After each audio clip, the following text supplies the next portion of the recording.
कर्पूरिघोरं करुणावतारं संसारिसारं भुजगेन्द्रहारं सदा वसन्तं हृदयारविन्दे भवं भवानी सहितं नमामि सहितं नमामि। श्री शिवाय नमस्तोभ्यम। आप सुन रहे हैं श्री शिव महापुराण कथा रुद्र संहिता के तृतीय खंड पार्वती से।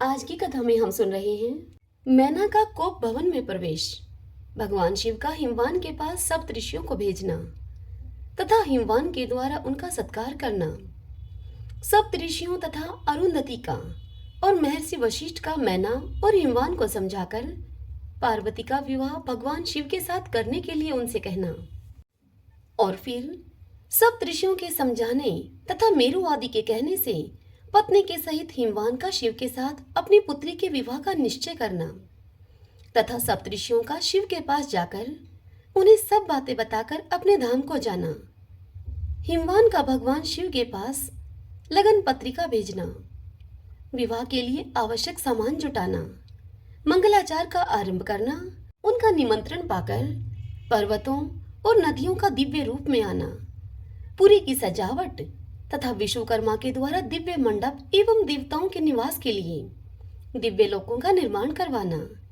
आज के दिन हम इस पावन कथा का रसपान कर रहे हैं, तो आइए सर्वप्रथम भगवान शिव का स्मरण करते हुए सभी बोलिए श्री शिवाय नमस्तुभ्यम। ब्रह्मा जी मुनि श्रेष्ठ नारद को शिव पुराण की कथा सुनाते हुए कहते हैं कि हे मुनि श्रेष्ठ, ब्राह्मण रूप का वेश धारण किए हुए शिव जी के वचनों का मैना के ऊपर बड़ा ही प्रभाव पड़ा और उन्होंने दुखी होकर अपने पति से कहा कि हे गिरिराज, इन वैष्णव ब्राह्मण ने शिव जी की जो निंदा की है उसे सुनकर मेरा मन उनकी ओर से बहुत ही खिन्न एवं विरक्त हो गया है। हे शैलेश्वर, रुद्र के रूप, शील और नाम सभी कुत्सित हैं। मैं उन्हें अपनी सुलक्षणा पुत्री कदापि नहीं दूंगी। यदि आप मेरी बात नहीं मानेंगे तो मैं निसंदेह मर जाऊंगी। अभी इस घर को मैं छोड़ दूंगी अथवा मैं विष खा लूंगी। पार्वती के गले में फांसी लगाकर गहन वन में चली जाऊंगी मैं, या फिर उसे महासागर में डुबो दूंगी, परंतु अपनी बेटी को रुद्र के गले में नहीं मंडूंगी। ऐसा कहकर मैना तुरंत ही कोप भवन में चली गई और अपने हार को फेंककर रोती हुई धरती पर लौट गई। इधर भगवान शिव को इस बात का जब पता लगा तब उन्होंने अरुंधति के सहित सब ऋषियों को बुलाया और मैना के पास जाकर उन्हें समझाने की आज्ञा दी। शिव जी का आदेश प्राप्त करके भगवान शिव को नमस्कार करके वे दिव्य ऋषि आकाश मार्ग से उस स्थान को चल दिए जहां पर हिमवान की नगरी थी। उस दिव्यपुरी को देखकर उन सप्तऋषियों को बड़ा ही विस्मय हुआ। वे हिमाचलपुरी की परस्पर प्रशंसा करते हुए सब ऐश्वर्यों से भरे पूरे हिमवान के घर जा पहुंचे। अब उन सूर्य तुल्य तपस्वी सातों ऋषियों को दूर से ही आकाश के रास्ते से आता हुआ देखकर हिमवान को बड़ा ही विस्मय हुआ। हिमवान बोले, ये 7 सूर्य तुल्य तेजस्वी मुनि मेरे पास आ रहे हैं। मुझे प्रयत्न पूर्वक इस समय उनकी पूजा करनी चाहिए। सबको सुख देने वाले हम ग्रस्त लोग धन्य हैं जिनके घर पर ऐसे महात्मा पदार्पण किया करते हैं। ब्रह्मा जी आगे कहते हैं कि हे नारद, इसी समय वे मुनि आकाश से उतरकर पृथ्वी पर खड़े हो गए। उन्हें सामने देखकर हिमवान बड़े ही आदर के साथ आगे बढ़े और हाथ जोड़कर मस्तक झुकाकर उन सप्त ऋषियों को प्रणाम करने के बाद उन्होंने बड़े सम्मान के साथ उन सबकी पूजा की तथा उन्हें आगे करके कहा कि मेरा गृह आश्रम आज धन्य हो गया, और यूं कहकर उन्हें बैठने के लिए भक्तिपूर्वक आसन लगा कर दिया। जब वे आसनों पर बैठ गए तब उनकी आज्ञा लेकर हिमवान भी वहां पर बैठे और वहां उन ज्योतिर्मय महर्षियों से वे इस प्रकार से बोले। हिमवान ने कहा कि आज मैं धन्य हूँ, मैं कृत्य हूँ, मेरा जीवन सफल हो गया है। मैं लोक में बहुत से तीर्थों की भांति दर्शनीय बन गया, क्योंकि आप जैसे विष्णु रूपी महात्मा आज मेरे घर पधारे हैं। आप लोग पूर्ण काम हैं। हम दीनों के घरों में आपका क्या काम हो सकता है? फिर भी मुझ सेवक के योग्य यदि कोई कार्य है तो कृपा पूर्वक उसे अवश्य मुझसे कहें। क्योंकि उसे पूर्ण करने से मेरा जीवन सफल हो जाएगा। यह सुनकर सभी ऋषि बोले कि हे शैलराज, भगवान शिव को जगत का पिता कहा गया है और शिवा जगन माता मानी गई है। अतः तुम्हें महात्मा शंकर को अपनी कन्या देनी चाहिए। हे हिमालय, ऐसा करके तुम्हारा जन्म सफल हो जाएगा और तुम जगत गुरु के भी गुरु हो जाओगे, इसमें संशय नहीं है। हे मुनीश्वर, सब ऋषियों का यह वचन सुनकर हिमवान ने दोनों हाथ जोड़कर उन्हें प्रणाम करके उनसे इस प्रकार से कहा। हिमालय उनसे बोले, हे महाभाग सप्तऋषियों, आप लोगों ने जो बात कही है उसे शिव की इच्छा से मैंने पहले से ही मान रखा था। किंतु हे प्रभु, इन दिनों एक वैष्णव धर्मी ब्राह्मण ने आकर भगवान शिव के प्रति प्रसन्नता पूर्वक बहुत सी उल्टी बातें बताई हैं। तभी से शिवा की माता का ज्ञान भ्रष्ट हो गया है। वे अपनी बेटी का विवाह उस योगी रुद्र के साथ नहीं करना चाहती। हे ब्राह्मणों, वे बड़ा भारी हट करके मैले कपड़े पहनकर कोप भवन में चली गई हैं और समझाने पर भी समझ नहीं रही हैं। इतना ही नहीं, मैं भी उस वैष्णव ब्राह्मण की बात सुनकर ज्ञान भ्रष्ट हो गया हूँ। यह मैं आपसे सच कहता हूँ। भिक्षुक रूपधारी महेश्वर को बेटी देने की मेरी भी अब कोई इच्छा नहीं है। ब्रह्मा जी कहते हैं कि हे नारद, मुनियों के बीच में बैठे हुए शैलराज शिव की माया से मोहित होकर उपयुक्त बात कहकर अब चुप हो गए। तब उन सभी सप्तऋषियों ने शिव की माया की प्रशंसा करके मेनका के पास अरुंधति को भेजा। पति की आज्ञा पाकर ज्ञानदायिनी अरुंधति देवी तुरंत ही उस घर में गई जहां पर कि मैना और पार्वती थी। तदंतर अरुंधति ने कोप भवन में जाकर देखा कि मैना शोक से आकुल होकर पृथ्वी पर पड़ी हैं। तब उन साध्वी देवी ने बड़ी ही सावधानी के साथ मधुर एवं हितकर बात कही। अरुंधति बोली, साध्वी रानी मेनके, उठो, मैं अरुंधति तुम्हारे घर पर आई हूँ तथा दयालु सप्तऋषि भी यहाँ पधारे हैं। अरुंधति का स्वर सुनकर मेनका शीघ्र ही उठ गई और लक्ष्मी के जैसी तपस्विनी उन पतिव्रता देवी के चरणों में मस्तक रखकर वह बोली। मैना ने कहा, आहो, हम पुण्य जन्मा जीवों को आज यह किस पुण्य का फल प्राप्त हुआ है कि हमारे इस घर में जगत सृष्टा ब्रह्मा जी की पुत्र वधू और महर्षि वशिष्ठ की पत्नी पधारी हैं। हे देवी, आप किस लिए यहाँ आई हैं, यह मुझे बतलाइए। मैं और मेरी पुत्री आपकी दासी के समान हैं। आप हम पर कृपा कीजिए। मेनका के ऐसा कहने पर साध्वी अरुंधति ने उनको बहुत अच्छी तरह से समझाया बुझाया और उन्हें अपने साथ में लेकर वे प्रसन्नता पूर्वक उस स्थान पर आई जहां पर कि वे सप्तऋषि विद्वान थे। सप्तऋषिगण बातचीत में बड़े ही निपुण थे। उन सभी ने भगवान शिव के युगल चरणारविंदों का स्मरण करके शैलराज को समझाना आरंभ किया। ऋषि बोले, हे शैलेंद्र, हमारा शुभकारक वचन सुनो। तुम पार्वती का विवाह शिव के साथ कर दो और संहार करता रुद्र के ससुर हो जाओ। शंभु सर्वेश्वर हैं, वे किसी से याचना नहीं करते। स्वयं ब्रह्मा जी ने तारकासुर के विनाश के लिए एक वीर पुत्र उत्पन्न करने के उद्देश्य को लेकर भगवान शिव से यह प्रार्थना की है कि वे विवाह कर लें। भगवान शंकर तो योगियों के शिरोमणि हैं, वे विवाह के लिए उत्सुक नहीं हैं। केवल ब्रह्मा जी की प्रार्थना से ही वे महादेव तुम्हारी कन्या का पाणी ग्रहण करेंगे। तुम्हारी पुत्री ने जब तपस्या की थी उस समय उसके सामने उन्होंने उससे विवाह की प्रतिज्ञा कर ली थी। इन्हीं दो कारणों से वे योगीराज शिव विवाह करेंगे। ऋषियों की यह बात सुनकर हिमालय हंस पड़े और कुछ भयभीत होकर विनय पूर्वक बोले। हिमालय ने कहा, मैं शिव के पास कोई राजोचित सामग्री नहीं देखता हूँ। उनका न कोई घर है, न कोई ऐश्वर्य है, न ही कोई स्वजन या बंधु बांधव ही है। मैं अत्यंत निर्लिप्त योगी को अपनी बेटी नहीं देना चाहता। आप लोग वेद विधाता ब्रह्मा जी के पुत्र हैं, अतः आप निश्चित करके विचार कीजिए।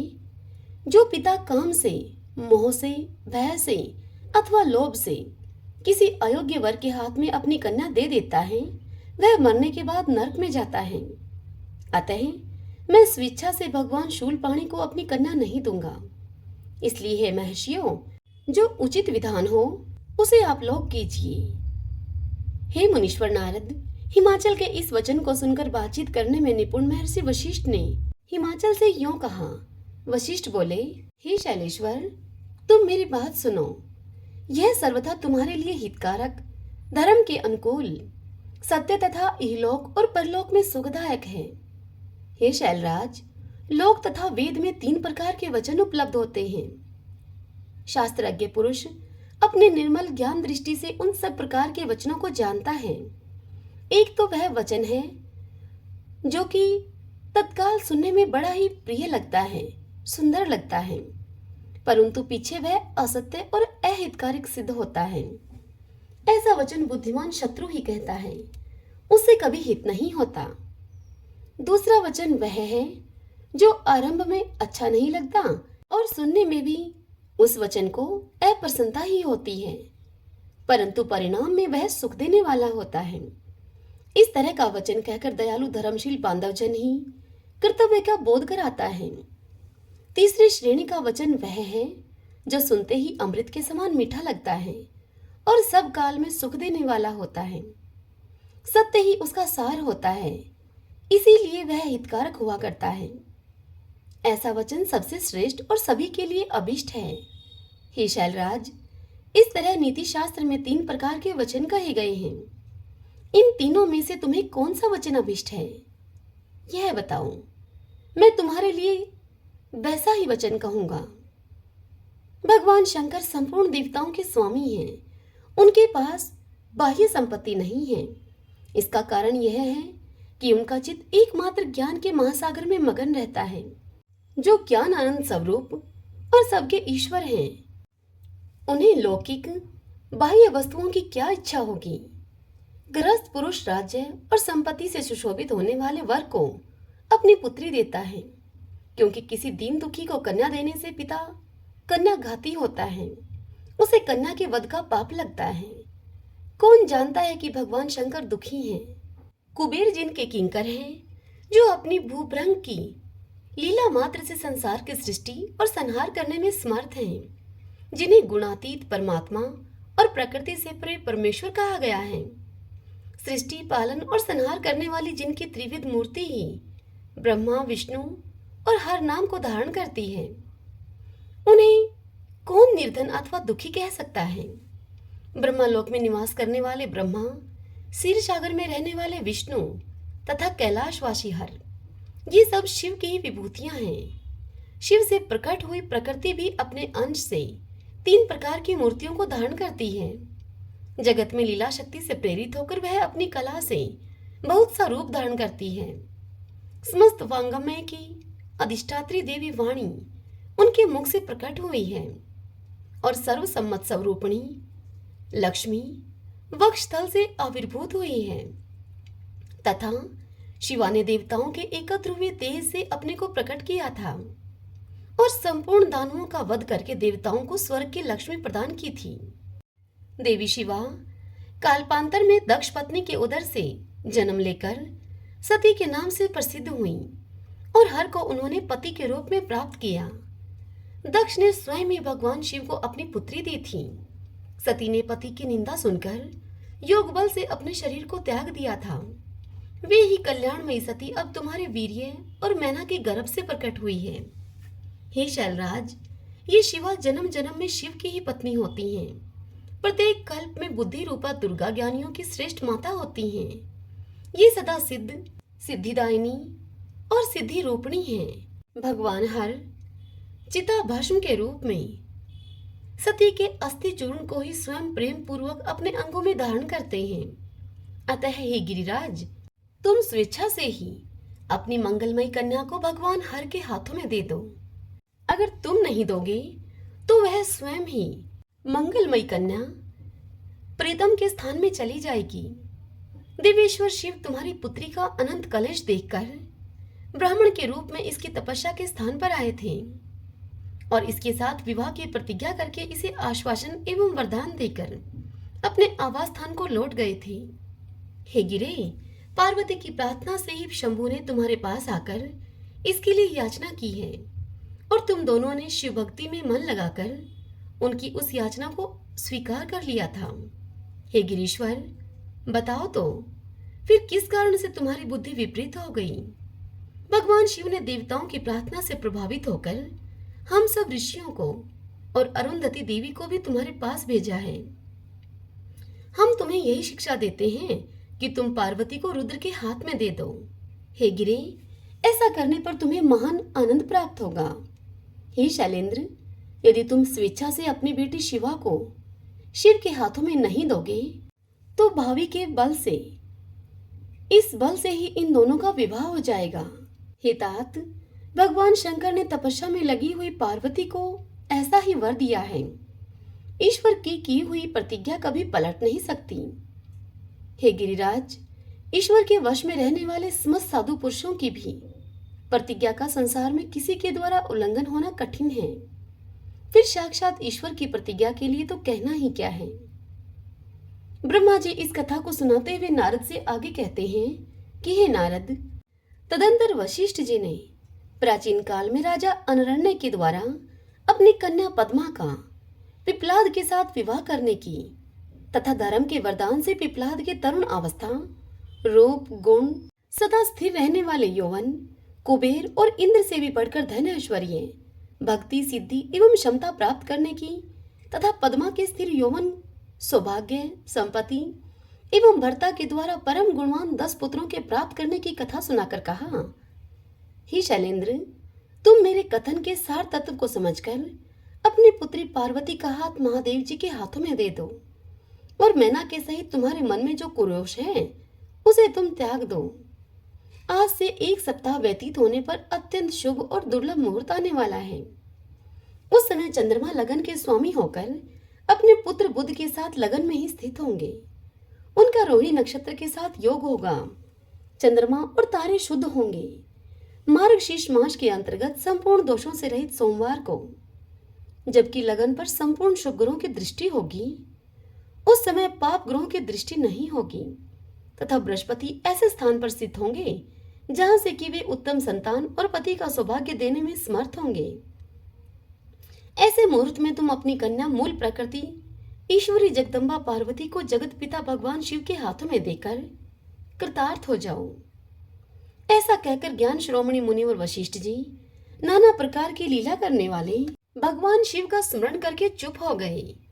वशिष्ठ जी की बात को सुनकर सेवकों और पत्नी के सहित गिरिराज हिमालय बड़े ही विस्मित हुए और दूसरे दूसरे पर्वतों से भी बोले। हिमालय ने कहा, गिरिराज मेरु, ऐसा है गंधमादन, मंदराचल, मैनाक और विंध्याचल आदि, हे पर्वतेश्वरों, आप सब लोग मेरी बात को सुने। वशिष्ठ जी ऐसी बात कह रहे हैं। अब मुझे क्या करना चाहिए, इस बात का विचार करना है। आप लोग अपने मन से सब बातों का निर्णय करके जैसा ठीक समझें वैसा करें। हिमालय की इस बात को सुनकर सुमेरु आदि पर्वत भली भांति निर्णय करके हिमालय से प्रसन्नता पूर्वक यूं बोले। पर्वतों ने कहा, हे महाभाग, इसमें विचार करने से क्या लाभ। जैसा ऋषि लोग कहते हैं उसी के अनुसार ही कार्य करना चाहिए। वास्तव में यह कन्या देवताओं का कार्य सिद्ध करने के लिए ही उत्पन्न हुई है। इसने शिव के लिए ही अवतार लिया है, इसीलिए यह शिव को ही दे देनी चाहिए। और यदि इसने रुद्रदेव की आराधना की है और रुद्र ने आकर इसके साथ वार्तालाप किया है तो इसका विवाह उन्हीं के साथ होना चाहिए। ब्रह्मा जी कहते हैं कि हे नारद, उन मेरु आदि पर्वतों की यह बात सुनकर हिमाचल बड़े ही प्रसन्न हुए और गिरिजा भी मन ही मन हंसने लगी। अरुंधति ने भी अनेक कारण बताकर, नाना प्रकार की बातें सुनाकर और विविध प्रकार के इतिहासों का वर्णन करके मैना देवी को बहुत समझाया। तब शैल पत्नी मेनका सब कुछ समझ गई और प्रसन्नचित होकर उन्होंने मुनियों को, अरुंधति जी को और हिमाचल को भी भोजन कराकर स्वयं भी भोजन किया। तदंतर ज्ञानी श्रेष्ठ हिमाचल ने उन मुनियों की भली भांति सेवा की। उनका मन प्रसन्न और सारा भ्रम दूर हो चुका था। उन्होंने हाथ जोड़कर प्रसन्नता पूर्वक उन महर्षियों से कहा। हिमालय बोले, हे महाभाग सप्तऋषियों, आप लोग मेरी बात को सुने। मेरा सारा संदेह दूर हो गया। मैंने शिव पार्वती के चरित्र को सुन लिया है। अब मेरा शरीर, मेरी पत्नी मैना, मेरे पुत्र पुत्री, रिद्धि सिद्धि तथा अन्य सारी वस्तुएं भगवान शिव की ही हैं, अन्य किसी की नहीं। ब्रह्मा जी आगे कहते हैं कि हे नारद, ऐसा कहकर हिमाचल ने अपनी पुत्री की ओर आदर पूर्वक देखा और उसे वस्त्र आभूषणों से विभूषित करके ऋषियों की गोद में बिठा दिया। तत्पश्चात वे शैलराज पुनः प्रसन्न होकर उन ऋषियों से बोले कि हे मुनिवरों, यह भगवान रुद्र का भाग है, इसे मैं उन्हीं को दूंगा। ऐसा निश्चय मैंने कर लिया है। यह सुनकर ऋषि बोले कि हे गिरिराज, भगवान शंकर तुम्हारे याचक हैं, तुम स्वयं उनके दाता हो और पार्वती देवी भिक्षा हैं। इससे उत्तम और क्या हो सकता है। हिमाचल, तुम समस्त पर्वतों के राजा, सबसे श्रेष्ठ और धन्य हो। अतः तुम्हारे शिखरों की सामान्य गति है। तुम्हारे सभी शिखर सामान्य रूप से पवित्र एवं श्रेष्ठ हैं। ब्रह्मा जी आगे कहते हैं कि हे नारद, ऐसा कहकर निर्मल अंतःकरण वाले उन मुनियों ने गिरिराज कुमारी पार्वती को हाथ से छूकर आशीर्वाद देते हुए ऐसे कहा। वे बोले, हे शिवे, तुम भगवान शिव के लिए सुखदायिनी हो, तुम्हारा कल्याण होगा। जैसे शुक्ल पक्ष में चंद्रमा बढ़ते हैं, उसी प्रकार तुम्हारे गुणों की वृद्धि हो। ऐसा कहकर सभी मुनियों ने गिरिराज को प्रसन्नता पूर्वक फल फूल दिए। विवाह के पक्के होने का दृढ़ विश्वास कर लिया। उस समय परम सती सुमुखी अरुंधति ने प्रसन्नता पूर्वक भगवान शिव के गुणों का बखान करके मैना को लुभा लिया। तदंतर गिरिराज हिमवान ने परम उत्तम मांगलिक लोकाचार का आश्रय लेकर हल्दी और कुमकुम से अपनी दाढ़ी मूछ का मार्जन किया। पश्चात चौथे दिन उत्तम लगन का निश्चय करके परस्पर संतोष देकर वे सप्तऋषि भगवान शिव के पास चले गए। वहां जाकर शिव को नमस्कार और विविध सूक्तियों से उनका सत्वन करके वे वशिष्ठ आदि सभी मुनि परमेश्वर शिव से बोले। ऋषियों ने कहा कि हे देवदेव, हे महादेव, हे परमेश्वर, हे महाप्रभु, आप प्रेम पूर्वक हमारी बात को सुने। आपके इन सेवकों ने जो कार्य किया है उसे आप जान ले। हे महेश्वर, हमने नाना प्रकार के सुंदर वचन और इतिहास सुनाकर गिरिराज और मैना को समझा दिया है। गिरिराज ने आपके लिए पार्वती का वाग्दान कर दिया है। अब इसमें कोई नन्नू नच नहीं है। अब आप अपने पार्षदों तथा देवताओं के साथ उनके यहाँ विवाह के ले जाइए। हे महादेव, हे प्रभु, अब शीघ्र ही हिमाचल के घर पधारिए आप और वेदोक्त रीति के अनुसार पार्वती का अपने लिए पानी ग्रहण कीजिए। सब ऋषियों का यह वचन सुनकर लोकाचार प्रायण महेश्वर प्रसन्नचित होकर हंसते हुए उन ऋषियों से इस प्रकार बोले। महेश्वर ने कहा, हे महाभाग सप्तऋषियों, विवाह को तो न मैंने कभी देखा है और न ही सुना ही है। तुम लोगों ने पहले जैसा देखा हो उसी के अनुसार विवाह की विशेष विधि का वर्णन करो मुझसे। महेश्वर के उस लौकिक शुभ वचन को सुनकर वे ऋषि हंसते हुए देवादिदेव भगवान सदाशिव से बोले। ऋषियों ने कहा, हे प्रभु, आप पहले तो भगवान विष्णु को विशेषतः उनके पार्षदों के सहित शीघ्र ही बुला लें। फिर पुत्रों के सहित ब्रह्मा जी को, देवराज इंद्र को, समस्त ऋषियों को, यक्ष, किन्नर, गंधर्व, सिद्ध, विद्याधर और अप्सराओं को प्रसन्नता पूर्वक यहाँ आमंत्रित करें। इनको तथा अन्य सब लोगों को यहाँ पर सादर बुलवा लें। वे सब मिलकर आपके कार्य का साधन कर लेंगे, इसमें संशय नहीं है। आगे ब्रह्मा जी इस कथा को सुनाते हुए कहते हैं कि हे नारद, ऐसा कहकर वे सातों ऋषि उनकी आज्ञा लेकर भगवान शंकर की स्थिति का वर्णन करते हुए वहां से प्रसन्नता पूर्वक अपने धाम को चले गए। हरि ओम तत्सत। श्री शिवाय नमस्तुभ्यम। भगतजनों, आज की यह कथा यहीं पर पूर्ण हुई। आशा करती हूँ कि आपको यह आज की कथा पसंद आई होगी। अब कल की कथा में हम सुनेंगे हिमवान का भगवान शिव के पास लगन पत्रिका भेजना, विवाह के लिए आवश्यक सामान जुटाना, मंगलाचार का आरंभ करना, हिमवान का निमंत्रण पाकर पर्वतों और नदियों का दिव्य रूप में आना, पुरी की सजावट तथा विश्वकर्मा के द्वारा दिव्य मंडप एवं देवताओं के निवास के लिए दिव्य लोकों का निर्माण करवाना, भगवान शिव का नारद जी के द्वारा सभी देवताओं को निमंत्रण दिलवाना, सबका आगमन तथा शिव का मंगलाचार एवं ग्रह पूजन आदि करके कैलाश से बाहर निकलना। और इसी के साथ सुनेंगे भगवान शिव का बारात लेकर हिमालयपुरी की ओर प्रस्थान करना। कल हम इस पावन कथा का रसपान करेंगे। कहने का तात्पर्य यह है कि कल की कथा बहुत ही आनंद देने वाली होगी, इसलिए कल सुबह 8 बजे निर्धारित समय पर अपने फ़ोन को खोल लीजिएगा और इस कथा का आनंद लीजिएगा। कथा यदि पसंद आए आपको तो अपने अपनों के साथ भी शेयर कीजिएगा। श्री शिवाय नमस्तुभ्यम।